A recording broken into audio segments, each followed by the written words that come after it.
जम्मू के बारे में, खासकर जम्मू प्रोविंस के बारे में मैं बात करना चाहती हूँ। जैसा कि आप जानते हैं कि जम्मू कश्मीर लद्दाख एक ऐसी स्टेट जिसको उस वक्त के महाराजा ने जब मुल्क के हवाले किया तो ये एक स्टेट कॉन्टिनेंट के बराबर थी।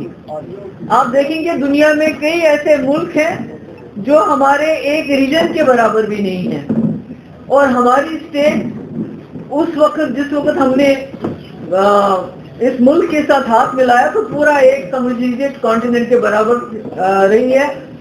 और उस वक्त के जो डोगरा महाराजा थे उन्होंने इस मुल्क को नॉर्दर्न बॉर्डर दिया। तब तक नॉर्दर्न बॉर्डर नहीं था हमारी कंट्री के पास, पूरा एक नॉर्दर्न बॉर्डर दिया। मगर बदकिस्मती अब ये है कि हमारी जो स्टेट है जम्मू कश्मीर लद्दाख, उसको डाउनग्रेड करके उसके टुकड़े कर दिए गए। जम्मू को, कश्मीर को, लद्दाख को बिल्कुल अलग अलग डाल दिया। और जम्मू, खासकर जम्मू जो which has been a melting pot, अलग अलग मजहब, अलग अलग जो एथनिसिटीज हैं, कल्चर्स हैं, उसका गहवारा रहा है जम्मू। और अपनी अपनी आइडेंटिटीज मेंटेन, क्योंकि मैंने देखा कि जब आप जम्मू में कहीं भी गुजरते हो कोई मार्केट से, तो आपको जम्मू एक वाहिद जगह है पूरे मुल्क के अंदर जहाँ आपको हिंदू मिलेगा, मुसलमान मिलेगा, सिख मिलेगा, ईसाई मिलेगा, गोजर, बकरवाल, पहाड़ी, ये कहीं नज़ारा नहीं मिलेगा। पहले होता था कश्मीर में, मगर अब नहीं है, सिर्फ जम्मू में मिलता है। और कहीं ना कहीं इसको अटैक करने की कोशिश की जा रही है। अभी अगर जम्मू के लोग कश्मीर के साथ मिल के एक आवाज में बात नहीं करेंगे तो खतरा ये है कि मिट जाएंगे, हम बिल्कुल मिट जाएंगे, हमारे पास कुछ नहीं रहेगा। तो आज मैं पिछले 2-4 दिन से जम्मू में भी हूँ। इससे पहले मैंने राजौरी, पुंछ वगैरह का दौरा किया और मैंने देखा कि सबसे बड़ी जो प्रॉब्लम इस वक्त फेस कर रही है वो अनएम्प्लॉयमेंट की है। और आपको भी शायद मालूम होगा कि जो लेटेस्ट सर्वे आया है, जैसे कहते थे 370 बहुत बड़ी रुकावट है, 370 खत्म होगा तो यहाँ दूध की नदियां बहेंगी, लोगों को यहाँ इतनी इन्वेस्टमेंट होगी कि बेरोजगारी खत्म हो जाएगी। मगर आपको ये जान के ताज्जुब होगा कि इस वक्त पूरे मुल्क में सबसे ज्यादा जो अनएम्प्लॉयमेंट रेट है वो जम्मू कश्मीर में है। दैट इज ऑलमोस्ट 18%, यानी 2 डिजिट्स में हमारी अनएम्प्लॉयमेंट चली गई है। इसी तरह जो काम थे तरक्की के, जो यहाँ इंडस्ट्री पहले होती थी, तो उसमें स्टेट गवर्नमेंट का ये होता था कि जो यहाँ के लोग हैं उनकी तादाद बाहर के लोगों से ज्यादा हो। मगर आज कोई पूछने वाला नहीं। अगर थोड़ी बहुत सब्सिडी के लिए जो लोग इंडस्ट्री लगाते भी हैं तो वो बाहर से ज्यादा लोगों को लाते हैं और यहाँ के नौजवानों को नहीं रखते हैं। इसके अलावा जब हम देखते हैं कि तरक्की कहाँ हो रही है, क्योंकि बहुत, अभी देखिए 70 मिनिस्टर रिबन काटने के लिए, तो किसका रिबन काटते हैं? मुझे तो या तो पुरानी, मेरे ख्याल में कोई डॉक्टर मनमोहन सिंह या ये जो है वाजपेयी जी के टाइम का कोई काम होगा। बाकी तो जितने भी हमने काम शुरू किए थे पीडीपी बीजेपी अलायंस में, वो सब रुके पड़े हैं। चाहे वो मिनी सेक्रेटरीज हो, चाहे वो रोड्स हो, चाहे वो कोई दूसरा काम हो। और जो काम हमने सीआरएफ के अंडर उठाए थे, जिसके लिए हजारों करोड़ रुपए आया था, जिसकी टेंडरिंग हुई है, उनको भी बंद कर दिया है, उनको भी बंद कर दिया है। और उल्टा जो कहीं पर नए काम भी शुरू करने थे वो भी नहीं हो रहा है, क्योंकि रूरल डेवलपमेंट के, मैंने सुना जो रूरल डेवलपमेंट है उसने भी कोई प्राइवेट कंपनी हायर की अपने लिए। हालांकि हमारा इंफॉर्मेशन डिपार्टमेंट है, उसको यूज नहीं कर रहे हैं, कोई प्राइवेट कंपनी। यानी कि जो जम्मू कश्मीर को बार बार कहा जाता था कि ये 370 की वजह से पिछड़ी हुई है, लगता है जो पिछले 2 साल में यहाँ हो रहा है कश्मीर में, तो लोगों को सिक्योरिटी के नाम पे डराया धमकाया जाता है, खामोश किया जाता है। मगर जम्मू की इकोनॉमी को चोक किया जा रहा है, पूरी तरह से चोक किया जा रहा है। आप यहाँ देख लीजिए, शुरू कीजिए माइनिंग से, माइनिंग के कॉन्ट्रैक्ट बाहर वालों को जो लाखों अरबों रुपए कमा रहे हैं, और यहाँ जो ट्रैक्टर ट्रॉली वाले लोग हैं, जिसके साथ यहाँ हजारों नौजवान जुड़े हुए हैं, जो बेचारे चलाते हैं, उनको पकड़ के ले जाते हैं, या तो रिश्वत दे 10,000 रुपये, नहीं तो 70,000 रुपये उनको कोर्ट में देना पड़ता है। इसी तरह से जो ट्रांसपोर्टर्स हैं वो बहुत मुश्किल हालात में है इस वक्त। आपका टोल प्लाजा का जो टैक्स अबॉलिश करके यहाँ के दुकानदारों को बहुत उसकी महंगी कीमत चुकानी पड़ रही है। आपके यहाँ जो नई एक्साइज पॉलिसी आई, जितने भी यहाँ जो नई दुकानें खुली और उसमें भी बाहर का बहुत बड़ा हिस्सा है, उनका कारोबार बढ़ाने के लिए जो यहाँ पर बाल चल रहे थे उनको बंद किया, जिसकी वजह से हजारों नौजवान यहाँ बेरोजगार हो गए हैं। तो कहने का मकसद है कि जो भी कुछ जहां से भी, और उसके ऊपर जो लेटेस्ट जो मुश्किल है वो ये है कि ये जो रिलायंस के आउटलेट्स यहाँ खोल रहे हैं, तो यहाँ का जो गरीब दुकानदार है, किराने वाला है, वो कहाँ जाएगा? और बारीदार हैं जो हमारे वैष्णो देवी माता के, उनको प्राइम मिनिस्टर ने उस वक्त अपना वादा किया था कि मैं आपकी जो है मुश्किल सुलझाऊंगा, नहीं सुलझाया ना। इकोनॉमी जम्मू की हर तरह से बिल्कुल ठप कर दी गई है। यहाँ के लोग जो हैं बहुत मुश्किलात में हैं, और जो बड़े बड़े प्रोजेक्ट हैं उनकी पैकेजिंग, उनकी टेंडरिंग ऐसी होती है कि यहाँ का ठेकेदार कंपीट नहीं कर पाता है, वो ठेके भी बाहर के लोगों के पास है, और जब उनका दिल करता है तो यहाँ सबलेट करते हैं। तो कहने का मकसद ये है कि ये जो कह रहे थे कि जम्मू कश्मीर को इंटीग्रेट करेंगे, यहाँ दूध की नदियां बहेंगी, यहाँ बेरोजगारों को रोजगार मिलेगा, उल्टा जो हमारी सरकारी नौकरियां उसमें भी वो भी हमारी जा रही हैं। तो कहने का ये मकसद है मेरा कि ये जो कहा जा रहा है इंटीग्रेशन तो नहीं हो सकी, क्योंकि आपने देखा कश्मीर में हालात दिन ब दिन बद से बदतर होते जा रहे हैं। ये कह रहे थे मिलिटेंसी कम हो गई, मिलिटेंसी बढ़ रही है, क्योंकि ये लोगों को दिन ब दिन ज्यादा एलिनेट कर रहे हैं। तो इंटीग्रेशन नहीं हो रही है, बल्कि जम्मू कश्मीर की इकोनॉमी को इतना ध्वस्त किया जा रहा है, इतना डिस्ट्रॉय किया जा रहा है कि आप ऑटोमेटिकली डिपेंडेंट हो जाएंगे दूसरे स्टेट्स पे, चाहे वो पंजाब हो चाहे हरियाणा हो। आपकी अपनी जो इकोनॉमिक इंडिपेंडेंस है, जो आपकी अपनी इकोनॉमी चलती थी जम्मू और कश्मीर के बीच में, क्योंकि दरबार मुंह वही कह रहे हैं बंद करेंगे, जो जम्मू और कश्मीर की इकोनॉमी इंटीग्रेटेड थी, मिलके चलती थी, उसको भी तकरीबन बंद किया जा रहा है। और जो बाहर से आउटलेट्स आएंगे उससे यहाँ नुकसान होगा। मुझे खुशी है कि हमारे वाइस प्रेसिडेंट साहब ने ऐलान कर दिया कि यहाँ जो बंद की कल कॉल है उसका हम सपोर्ट करेंगे। मैं समझती हूँ कि एक इशारा होना चाहिए जम्मू के लिए और कश्मीर के लोगों के लिए कि अगर हम मिल के चलेंगे तो जो बर्बादी, जो जुल्म दिल्ली वाले करना चाहते हैं, जो जम्मू कश्मीर को वो एक एक्सपेरिमेंट लेबोरेटरी की तरह इस्तेमाल करना चाहते हैं, आज यहाँ शुरू करेंगे, कल दूसरे स्टेट्स में वो यही आजमाएंगे। तो ये एक लेबोरेटरी बन गया, तो इसको हम रोक सकते हैं अगर हम सब इकट्ठे हो जाएं। इसी तरह कश्मीरी पंडित आज कई रोज से वो हड़ताल पे हैं, प्रोटेस्ट पे हैं, कोई सुनता नहीं है। उनके रिलीफ का मामला, 1 महीने से उनको रिलीफ नहीं मिला। इसी तरह जगह जगह पे ट्राइबल्स जो जमीनें खाली करवा रहे हैं, एक तरफ से कहते हैं हमने फॉरेस्ट एक्ट लाया, दूसरी तरफ से जिनको 60-70 साल भी हो गए हैं, मकान बने हुए, उनको खदेड़ रहे हैं। तो समझ नहीं आता कि इनका मकसद क्या, ये करना क्या चाहते हैं असल में, ये इस रियासत में आखिरकार करना क्या चाहते हैं। इनके पास लगता है कि कोई जो एक पॉलिसी, एक विजन होता था, चाहे जवाहरलाल नेहरू साहब की बात करें या वाजपेयी जी की बात करें, उनका एक क्लियर विजन था कि हमने क्या करना है, पॉलिटिकली क्या करना है जम्मू कश्मीर के साथ, इकोनॉमिकली क्या करना है और इमोशनली क्या करना है। मगर आज की जो सरकार है इसका कोई विजन नहीं है, डिवाइड एंड रूल। इनका विजन इतना ही है कि किस तरह हम लोगों को आपस में लड़ाएं और वोट हासिल करें और जम्मू कश्मीर को बाहर की रियासतों में जाके इनको बेचें।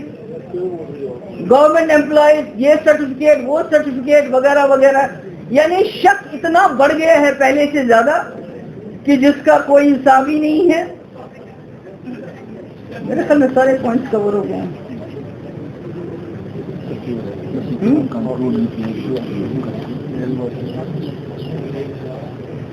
और करप्शन खासकर जो यहाँ माइनिंग का ये जो सिलसिला है, ये टॉप से लेके बॉटम तक करप्शन है। इसमें तमाम जो एडमिनिस्ट्रेशन है मिली हुई है। पहले तो जो यहाँ के लोकल अफसर हैं उनको बिल्कुल साइडलाइन किया गया है। बाहर से ज़्यादा लोग आए हैं, यहाँ के अफसरों पे भरोसा नहीं किया जाता है। मगर जो भी अब रहे सहे यहाँ जितने भी ऑफिसर हैं, बाहर के हैं, अंदर के हैं, बदकिस्मती से वो इस माइनिंग के जो माफिया है, पहले हमारी ये खुशकिस्मती थी, हमारे पास लैंड माफिया थोड़ा बहुत एक्टिव था, जो यहाँ के लोग उसमें इन्वॉल्व थे। मगर अब माइनिंग का माफिया बाहर से पता नहीं किस किस स्टेट से आता है, उन्होंने यहाँ पूरा जो है उद्यम मचा के रखा है। यहाँ जो बाजरे की गाड़ी, रेत की गाड़ी अगर 2000, 3000, 5000, 10,000 में, आज वो 50-50 हजार में मिलती है। हर चीज महंगी होगी, आपको पता है महंगाई कितनी बढ़ गई है। मगर मुझे समझ नहीं आता है, अगर हम इतना सेस देते हैं, पेट्रोल का इतना पैसा देते हैं जो कि इंटरनेशनल मार्केट से 50% से भी ज्यादा है, किसी भी कंट्री में इतना फर्क नहीं है इंटरनेशनल मार्केट में की कीमत में और उस कंट्री की जितना हमारी कंट्री में है। तो ये पैसा जाता कहाँ है? हमने जीएसटी का कंपनसेशन हमें मिला, वो जेके बैंक से उधार लेके दिया गया, हमें मिलना तो दिल्ली से था।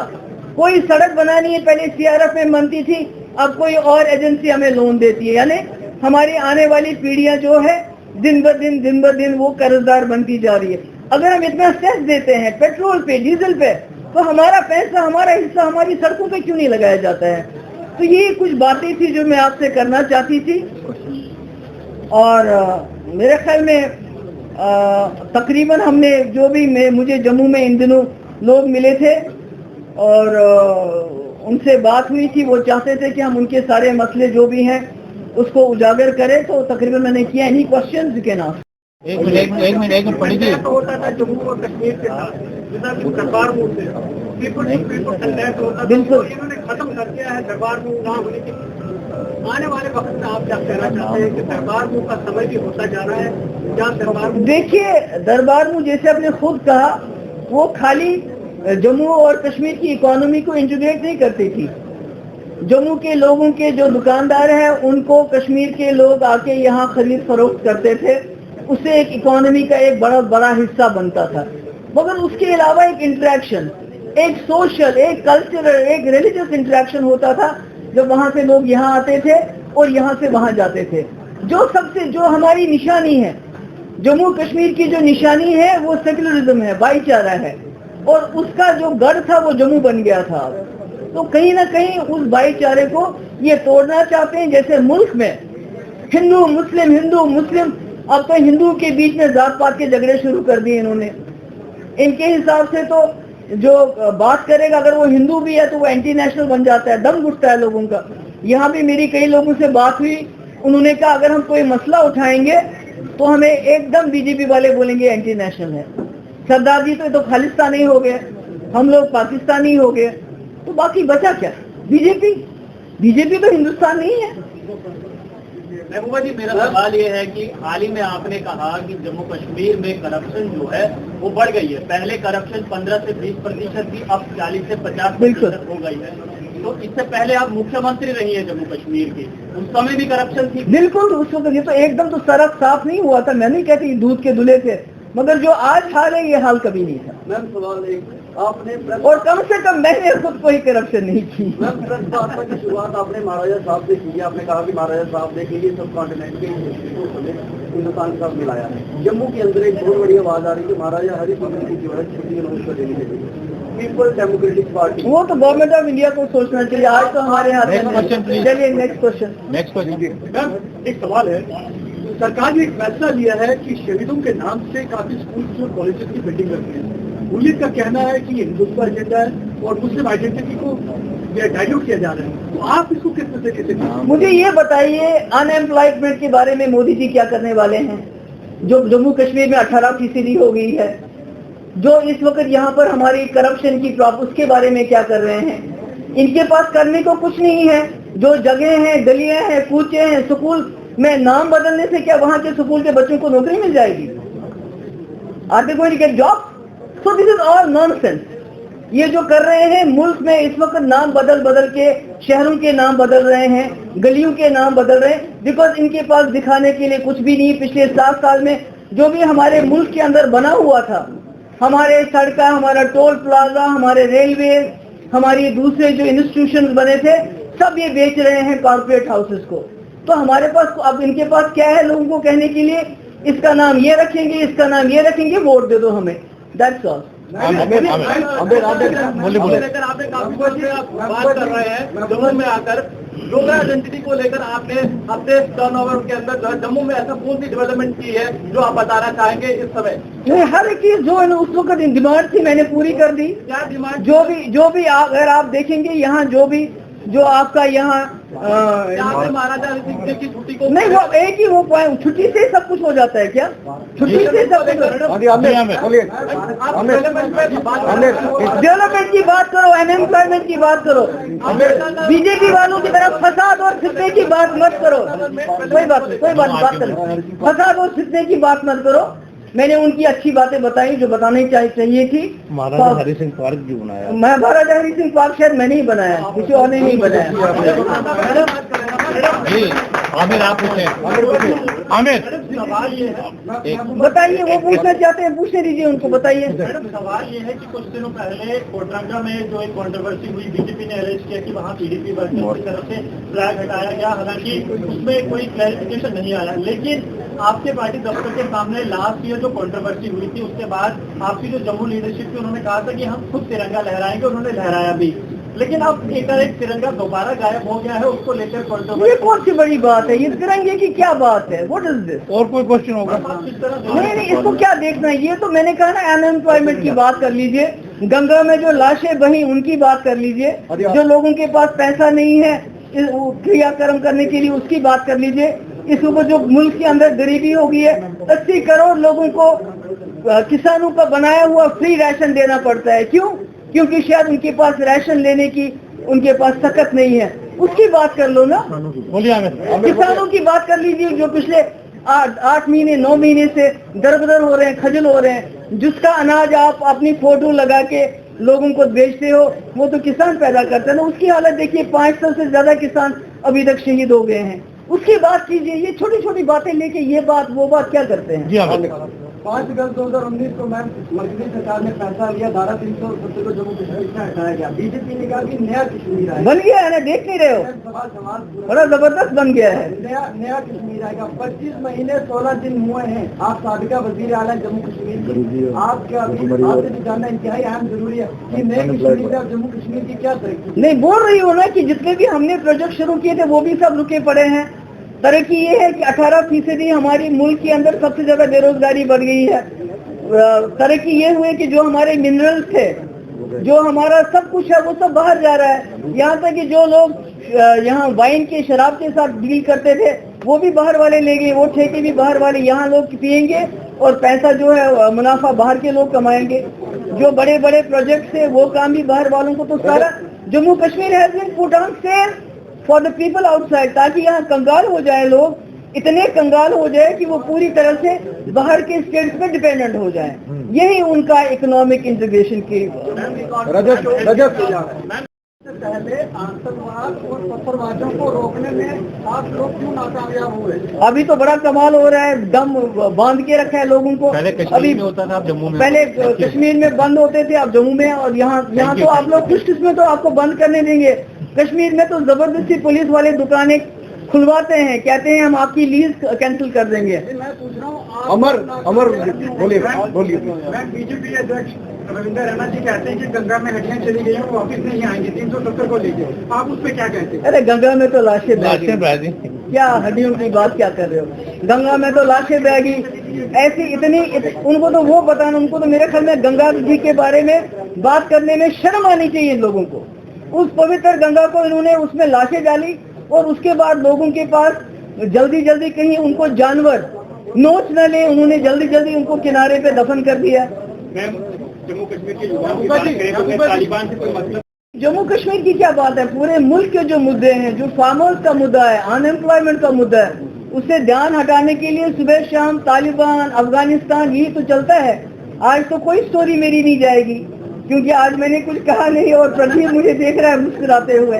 आज तो इसका काम खराब हो गया, आज क्या करेंगे? मैडम 2019 में पत्थरबाजी की घटनाएं 4000 के पार, जी। 2020 में पत्थरबाजी की घटनाएं 1000 के पार, 2021 में पत्थरबाजी की मेरे बच्चे मेरी बात सुनो।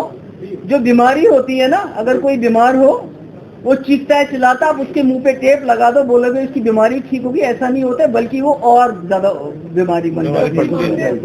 पत्थरबाजी इज अ सिम्पटम, पत्थरबाजी is a symptom, it's not a disease. जो डिजीज है वो दिन ब दिन और खराब होती जा रही है। Thank you very much. बात नहीं, जो पूछना चाहता है पूछिए। आपने ऑलरेडी एक सवाल पूछा। जब जम्मू से धारा 370 और 35 को हटाया गया था तब जम्मू के व्यापारी ने जश्न मनाया था। बिल्कुल, ढोल बजाए थे। अब वही व्यापारी जो है बड़े आंदोलन के लिए चेतावनी दे रहे हैं। क्या लगता है कि कितना फायदा हुआ?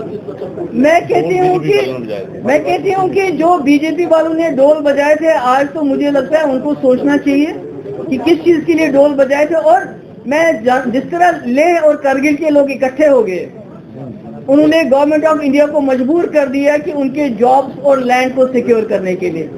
इसी तरह अगर जम्मू और वादी के लोग इकट्ठे हो जाएं, तो जो ये डिसीजन लेते हैं जिसकी वजह से हमारी मईशत खराब हो रही है, हमारी जमीन, हमारे जॉब्स पे डाका डाल रहा है, तो उसको आप मिल के रोक सकते हैं। Thank you so much.